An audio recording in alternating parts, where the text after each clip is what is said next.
താങ്കൾ പറഞ്ഞ വലിയ ഗൗരവമുള്ള ഒരു വിഷയം എന്ന് പറഞ്ഞു കഴിഞ്ഞാൽ താങ്കൾക്ക് ഈ ദുരനുഭവം ഉണ്ടായി. ആ ദുരനുഭവം ഉണ്ടായപ്പോൾ താങ്കൾക്ക് ഏറ്റവും പ്രിയപ്പെട്ട നേതാക്കന്മാരോട് ഈ വിഷയം പറഞ്ഞു. ആ വിഷയം പറഞ്ഞിട്ടും അവർ ഇക്കാര്യത്തിൽ ഒരു ഗൗരവമുള്ള നിലപാടെടുക്കുകയോ ഇത് കറക്റ്റ് ഇടപെടുകയോ ചെയ്തിരിക്കുന്നുള്ളത് ദുഃഖകരമല്ലേ? വളരെ നീതിയാണ്. നീതിയില്ല എന്നുള്ളത് കൊണ്ട് തന്നെയാണല്ലോ ഞാൻ സംസാരിക്കുന്നത്. ആദ്യത്തെ മെസ്സേജ് ഇത്ര മാസം മുമ്പായിരുന്നു, 3.5 വർഷം മുമ്പായിരുന്നു. 1.5 വർഷം. ഇത് നേതാക്കന്മാരോട് പറഞ്ഞപ്പോൾ അവരുടെ മറുപടി എന്തായിരുന്നു? നമ്മൾ പരിഹരിക്കും, പ്രശ്നങ്ങളൊന്നുമില്ല, നമ്മൾ വിഷമിക്കണം. ജനപ്രതിനിധി ആയതും പ്രത്യേക അതിനുശേഷമാണ്. ഈ തെറ്റ് ചെയ്തവരെല്ലാം ഇരുട്ടത്ത് നിൽക്കട്ടെ എന്നുള്ളതാണോ താങ്കളുടെ ഒരു നിലപാട്? അങ്ങനെയല്ല ഞാൻ പറയുന്നത്. അയാൾ കാരണം പീഡനങ്ങൾ, ഞാൻ പീഡനമൊന്നും അനുഭവിച്ചിട്ടില്ല. ഞാൻ പറയുന്നത് എനിക്ക് കുറച്ച് സന്ദേശങ്ങൾ വന്നു, അത്രയേ ഉള്ളൂ. അയാൾ കാരണം പീഡനം അനുഭവിച്ച പെൺകുട്ടികൾ ധൈര്യത്തോടെ മുന്നോട്ട് വന്ന് പറയണം. ചില കാര്യങ്ങളൊക്കെ നമ്മൾക്ക് അറിയാം, ഫ്രണ്ട്സിൽ നിന്നും അങ്ങനെ ഇങ്ങനെയൊക്കെ കാര്യങ്ങൾ അറിയാം.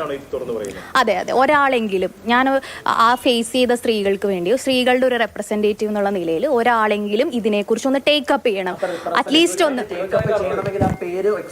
അല്ല, അതിനകത്ത് ആദ്യം സമൂഹ മാധ്യമങ്ങളിൽ വന്നപ്പോ തന്നെ അത് മെയിൻ സ്ട്രീം മീഡിയ ഒന്നും അത് എടുത്തു പോലും ഇല്ല. അപ്പൊ അതുകൊണ്ടാണ് ഒരാളെങ്കിലും അത് പറയണ്ടേ എന്നുള്ള രീതിയിലാണ് അത് പറഞ്ഞത്.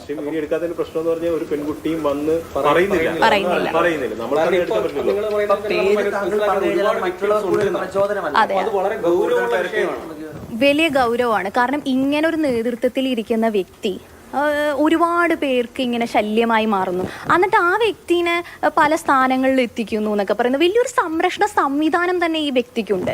ഞാൻ ഈ വ്യക്തിയോട് പറഞ്ഞായിരുന്നു, ഞാനിത് പറയും, ഞാനിത് പറഞ്ഞു കൊടുക്കും, ഞാനിത് കംപ്ലൈന്റ് ചെയ്യും എന്നൊക്കെ പറയുമ്പോൾ എന്നോട് പോയി പറയ് ഇങ്ങനെയാണ് എന്നോട് പറഞ്ഞത്. എന്നിട്ടാണ് പറയുന്നത് പൊതുസമൂഹത്തിലെ പ്രധാനപ്പെട്ട ഒരു പൊസിഷൻ അലങ്കരിക്കുന്നു, അത് ഏറ്റവും വലിയ പാർട്ടിയുടെ ഒരു ജനപ്രതിനിധിയായിട്ടുണ്ട്. അപ്പൊ അതൊക്കെ പറയുമ്പോൾ താങ്കൾ തന്നെ പറയുമ്പോൾ പേര് എക്സ്പോസ് ചെയ്യാത്തത് അത് അദ്ദേഹത്തിന് വീണ്ടും ഇങ്ങനെയൊക്കെയുള്ള കാര്യങ്ങൾ ചെയ്യുന്നതിനകത്ത് ഒരു ഊർജ്ജം പകരല്ലേ? മീറ്റു മൂവ്മെന്റിന്റെ സമയത്ത് നെയിം ആൻഡ് ഷെയിം എന്നുള്ളത് ഒരു മൂവ്മെന്റ് ആയിരുന്നു. താങ്കൾക്ക് അതെന്തുകൊണ്ട് ഉപയോഗിച്ചൂടാ?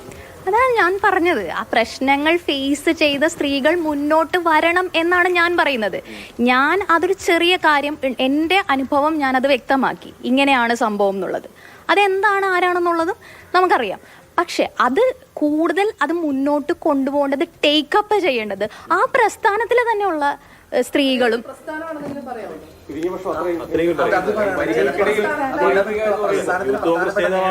താങ്കൾ സംസാരിച്ചിട്ടുണ്ടെന്ന് പലതവണ പറഞ്ഞു, പക്ഷെ അത് ഏത് പ്രസ്ഥാനമാണെന്ന് അറിയാം.